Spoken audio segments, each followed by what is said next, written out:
another edition of Faith Walk. I am your host, Reverend Dr. Abbey Wilson, and I just want to give honor and praise to my Lord for allowing me to do these shows that I do each time. I want to thank all of my YouTube, Facebook friends, and family members for just being a big support to me. And I just want to say thank you, and I love you so much. And I would like to introduce my special guest, the lovely Miss Daphne Alston. She was born in Turner Station, Maryland. She lives in Harford County, Maryland. She attended Dundalk High School. She pursued her college education at Morgan State University, and she is the founder and organization of the program called MOMS. That's capital MOMS. And as we get into the show, she would define what MOMS and the organization is all about. Thank you, Daphne, for being a blessing and coming on the show.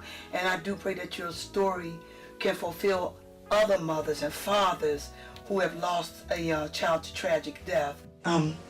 Describe who you are today in your life. I'm a mother, a wife, a community activist. It's one of my specialties, I think I do. And just trying to live life on life terms today. Okay. Mm-hmm. Do you find yourself being a lot more stronger today than you were at the time when your son passed away? Oh God, yes. Yes, a lot stronger. Because after the clouds move, you find your purpose-driven life and what God has for you. Start revealing it to you, and then you start working in it. And that's what keeps you going. Even on days when you don't feel like it. Which is a lot of those days, don't get me wrong. Mm-hmm. But you just find your purpose through it all. Right. In July of 2008, your son was murdered. Yes. And killed on the streets of Baltimore. Before that happened, what was it like? How are you coping with your life today without your son being present? It's a daily basis, and certain things come up like a birthday or holidays and stuff, and you think of them more. The death date is relevant. You think of that more. Just some days you just, as a mother, and I guess because I physically carried him, there's a hole in your heart. You really physically miss them from their everyday presence, and you find things to fill that void. Right. Like I have a beautiful daughter and another son and my grandchildren, my husband, my mom still living, nieces and nephews and sisters and brothers. That keep me going. Okay. Mm-hmm. So how did the rest of the family cope with the passing of Tyreek? From the beginning, terrible. Terrible. Wow. It was first thing like that ever happened in our family, ever, even down to the generations. We have never been a part of anything like that. I guess you could say now, 10 years, some of my family members are still in shock. Yeah. Mm-hmm. I mean, I probably would be too, because to this day they have not found Tyreek's murderer. Right. So that's kind of hard, because I'm also a mother who lost my daughter in 2010. She wasn't murdered, but to lose a child in natural cause of death, it's still, it's hard. It's hard. It's very hard to do. I think about her all the time. So I can imagine how you're feeling, not knowing that your son murder has not been captured yet. Right. So it can be hard, because at the same time, you had Reginald McFadden, and you had Freddie Gray and Trayvon Martin, who were also murdered. Right. And so many others. Yeah. Yes. So that's kind of hard for a parent to really understand. Now, you have a program. The program that you developed is called MOMS. Right. Can you explain what the program MOMS is all about and how it helps individual parents who lost a loved one through tragic death? Well, MOMS is a program that was started in Harford County murder. And by the way, that's where Tyreek was gunned down at. And by myself and another mom, Miss Mildred Sammy, who lost her son a year before Tyreek. And we got to meeting up and talking one day, and we said, who do we talk about to this pain every day? You can't keep worrying your family members and friends and stuff, co-workers, because nobody don't want to hear it really after a while. They think you should be going to get past it. So we start doing little programs and asking for other moms or dads who lost their children to join up with us. And then we found a place to start gathering meetings. Right. And that was at St. John's Alpha Mega Church in Baltimore City. And this is our 10th year. And we've been going there, and we house community meetings for those parents. Mm-hmm. And we come there for healing, where we all can share our story. But lately we come for we want to be able to get laws changed. Right. And get justice for our children, and that's not happening. And I do see the program. It's a wonderful program because you invited me to one of the meetings. Yes. And it was very touching to see that mothers who actually come down there that have lost their sons to tragic murders. So are there other areas of programs that y'all are going to be bringing out for parents who have lost their child to tragic death? Well, we have grief support meetings, that we hold during the week. We do a lot of community rallies, a lot of community involvement. Our goal for 2019 is to continue going into the schools, talking to the young people at the schools about violence and homicide and ways that they can talk to their friends and their loved ones about, not taking part in that activity to keep themselves alive and keep their moms and dads happy. Right.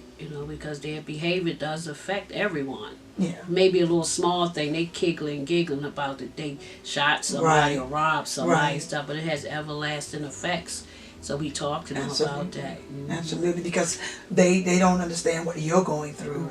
Right. Because the pain that you carry in your heart is not a pain of healing. No, it's not. It's still an open pain Right. that needs to be healed. Yes. Through the death of your son Tyreek. Mm-hmm. And when and a lot of people need to understand as well that death is something that you don't get over it. You get through it, but you don't get over it. Absolutely. And I kind of understand that. It took me 10 years to understand about death, because when I lost my child in 2010, it took me almost 8 years just to come around to understand why my child died. What was the reason for her to die so at such a young age? She was only 19 years old. Right. But to have your son to be tragically gunned down and murdered, that's something that you don't get over that. You don't get past it because you're still healing through it. And I can see that pain in you right now as I sit here and talk to you. But it's okay. Yeah, it's okay. It's okay to cry. It's okay to let that pain that you've been holding in for almost 10, 11 years now? Over 10 years. About 10 years Tyreek's been gone. Now the in the near future, right? Some of the programs that you just said, Right. how can other mothers and fathers, because you got fathers and grandparents and godparents who have lost their child to tragic death, how can they get involved into the program that you have developed? Because it's a beautiful program. Yes. I know, because you invited me to the meeting, and it made me feel good to be able to stand there and listen to other people who are going through so much pain. So how can someone else that wants to get involved in the mom's program get involved in it? Well, they can contact me or go on our website, Mothers Against Murder, or you can go to Mothers of Murdered Sons and Daughters United Incorporated website, get the information off of there, and I'm gonna give my phone number out. Yes, I mean that's. And you can reach me, Daphne Alston, at 443-807-0152. Can you repeat the number again? 443-807-0152. Okay, and that's your cell phone, so they can reach you at any given time on that cell phone. Okay, you can leave a message. Of course. All right, that's a good. Now y'all got the information. Make sure y'all get it down. Okay.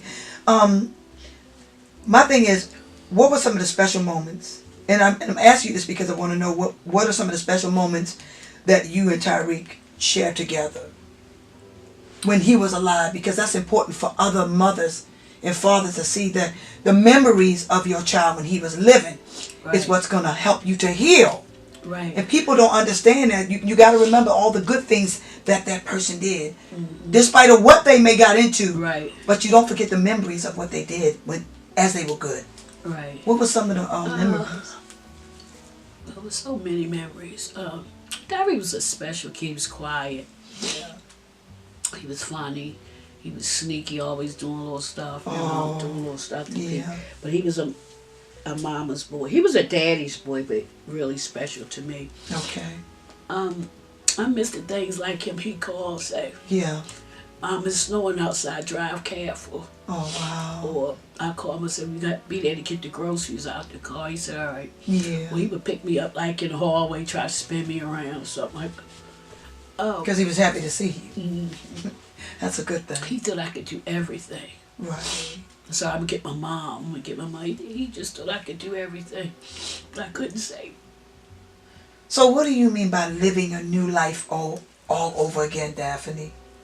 Well, Can you explain what you mean by living that new life over again? yeah, you learn to live without him. You learn to live without your loved one. Absolutely. I try to keep him present all the time because I talk about him all the time. Right. But if you really miss your child, And yes. it's a noticeable presence. Yes. No, it's not there. So has there been any more information based on them trying to find out who murdered Tyreek? No, It's been 10 years. It's been 10 years, and they know who killed Tyreek. The law knows who killed, but my thing is that the community don't participate and get involved. Absolutely. You know, we weave this basket of don't say anything. Right. And what has happened because we don't talk or say anything, that person is going around killing more and more and more and more and more because we choose not to put the fire out. Absolutely. And we empower them to be who they are. Right. And they're probably just a little young man, probably maybe didn't get off to a good start in life, had problems or something. We fuel that fire every time we don't demand to get them off the street. Okay. And Tyreek was the only homicide in Harford County in 2008. Yeah, I remember that. And I think it's a disgrace on the part of the, the detective side, and it's a disgrace from the community that they didn't rally with me and my husband and say enough is we're not going to have that, because we didn't have that in Harford County. It just started a couple of years after Tyreek, before Tyreek friend got killed. It just starts, not a whole lot of, but it's enough for the community to say no, we're not going to have it. Right. And because we don't, right. and that's why we have what we have in Baltimore City. Right. Nobody says anything. Like, we tell them it's okay that you can do this. Yeah. So we empower them. And young people's minds, when you empower them, they think that they're doing the right thing. Right. But we as a community need to get involved too. Oh God, and that's the whole thing. You know, we have people that are scared or scared of retaliation. But when is the murder, when is the killing going to stop? Right. It stops right here in the community. Right. Because I remember the time when Reginald McFadden got killed. Right. And then 3 months after he got killed, his two brothers got killed. Right. And they were like 3 months apart. 6 months apart. Yes. 6 months Oh apart. my gracious. It's just so, it's just overwhelming that we have that Baltimore City right now is marketed as a target area, but it's not just Baltimore. No, I mean, you it's have not Baltimore. DC, New York, you have Washington, you have all that, but it starts in the community, like you said. Well, we're coming closer to the end of the show, and Daphne, what I'd like for you to do, what encouraging words would you, and I'm gonna say would you give to others who lost a loved one to murder or to homicide? What can you give encouraging to them to make them feel just a little bit secure? Yes. I want to say this. Keep your loved one alive. Fight for him. Fight for justice. And fight for the young people that's coming behind them. Because your child would want that to be. Yes. He wants his mom and dad to fight for him. They didn't want to die the way they died. And they don't want to see their friends or cousins or relatives gunned down. So you continue to fight for them in their name. Come join moms. We will make sure that your child will never be forgotten. And we're going to take this community back block by block, street by street. It's And right- what is the address to the place where y'all have the community Okay, thing at? it's 1950 West North Avenue, Mm-hmm. and it's St. John's Alpha and Omega Church, right off of North and Pacey Street. It's the second Sunday every month at 3:00 Right. p.m. Okay. So y'all understand? She just gave you the information for those who want to become part of the mom's organization.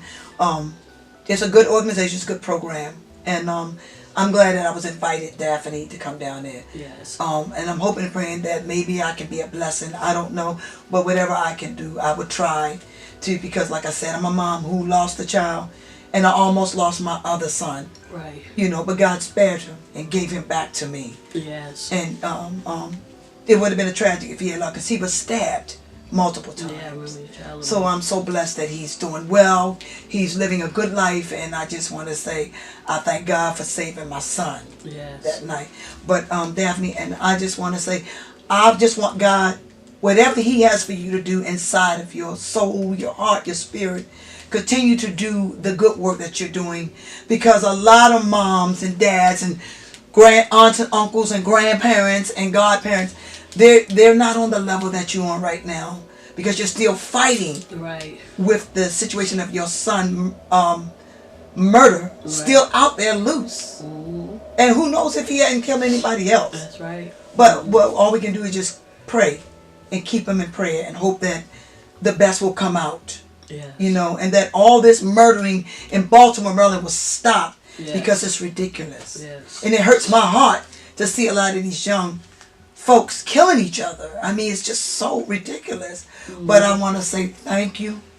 Thank you from the bottom of my heart, Daphne, for just being a part of this show and for telling your story. Yes. And I do pray that it will get out, it will get through to other parents who have lost a loved one. Not just to murder, Right. but to rape, Right. to assault and battery, whatever. It's everything that goes, it's tragic. It's tragic, especially And- as a child. Yes, when it's involving your own child. Yeah. Daphne, I just want to say thank you so much for blessing me coming on the show. And I just hope and pray that your story reach out to a lot of moms. And I just want to say thank you to everybody that's going to tune into this show. And keep supporting me. I love you. And I just want God to continue to bless each and every one of you. See you later.